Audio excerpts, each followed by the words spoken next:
Welcome to another edition of Chirp Chat. This week we are discussing body positivity. This is a really important concept to keep in mind while we are all physical distancing at home.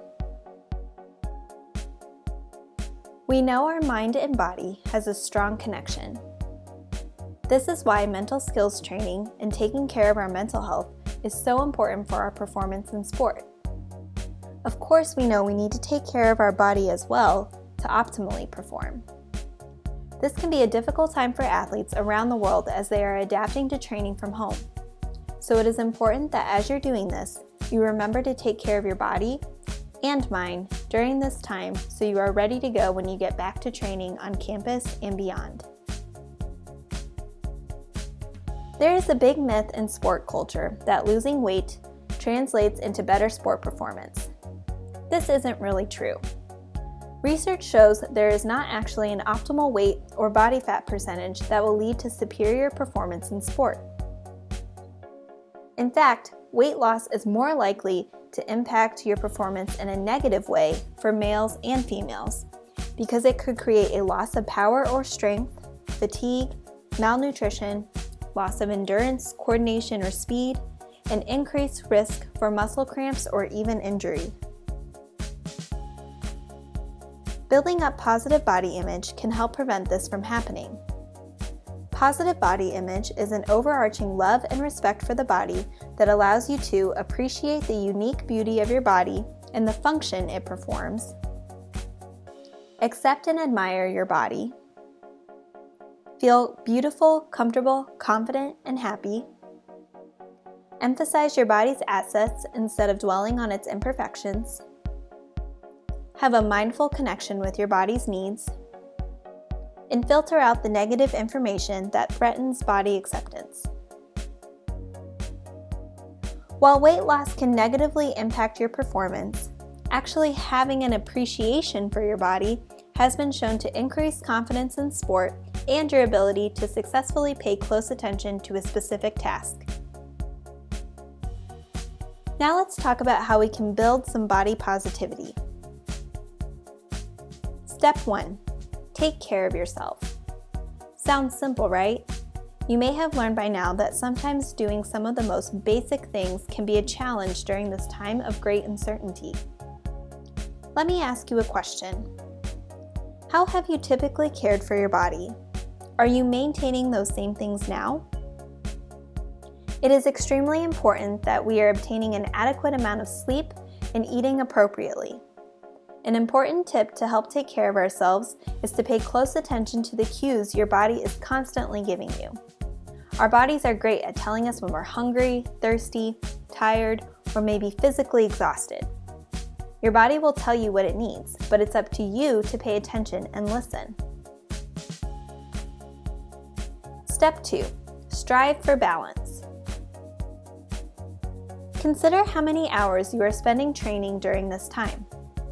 Is it about the same as what you would normally do? Or is it taking up more hours in your day that it's difficult to complete your schoolwork and spend time connecting with others? If so, you may want to think about balancing out your schedule a little more.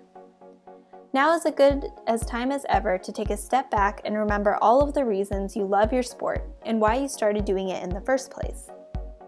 As you're working to balance your time, see if you can throw in a few activities that you do for the pure enjoyment of doing them, and remind yourself why you got into this in the first place. Step 3.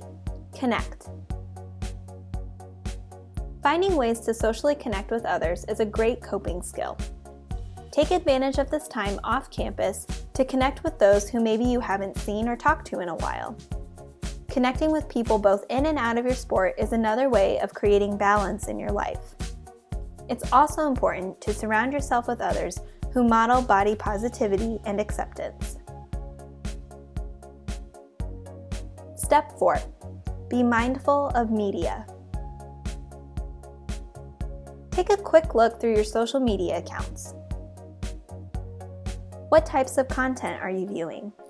What does media tell us about appearance? And how does this help you to understand the way you view your own body? On any given day, we could be viewing hundreds, if not thousands, of advertisements.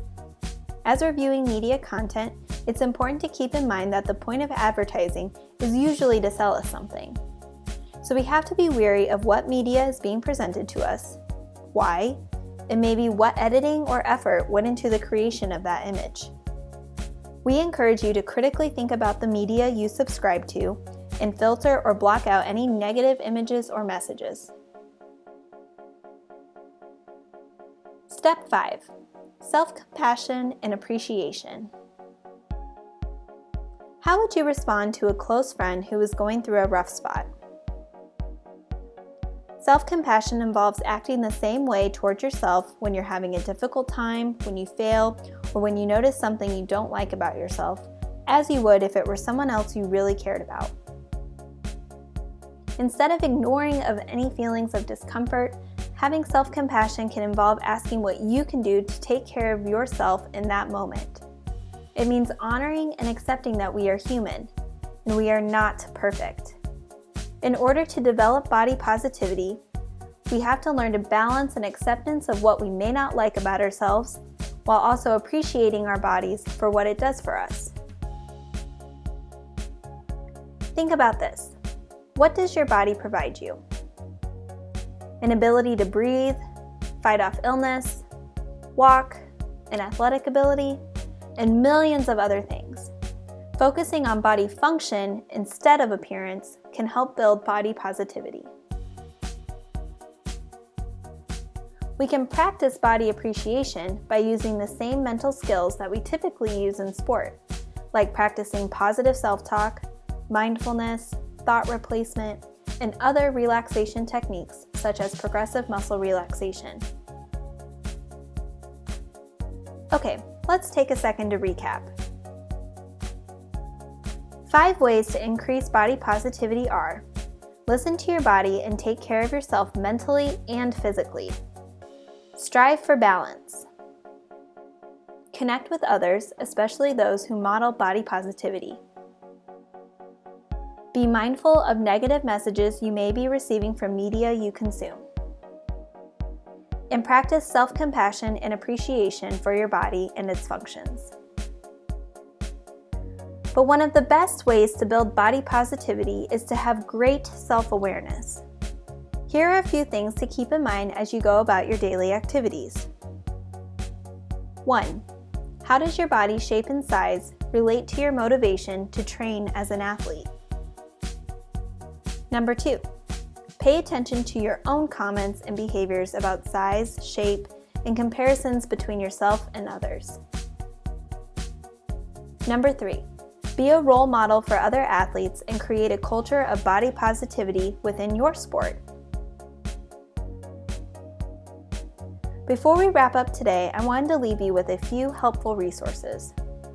First, we have self-compassion exercises by Dr. Kristen Neff.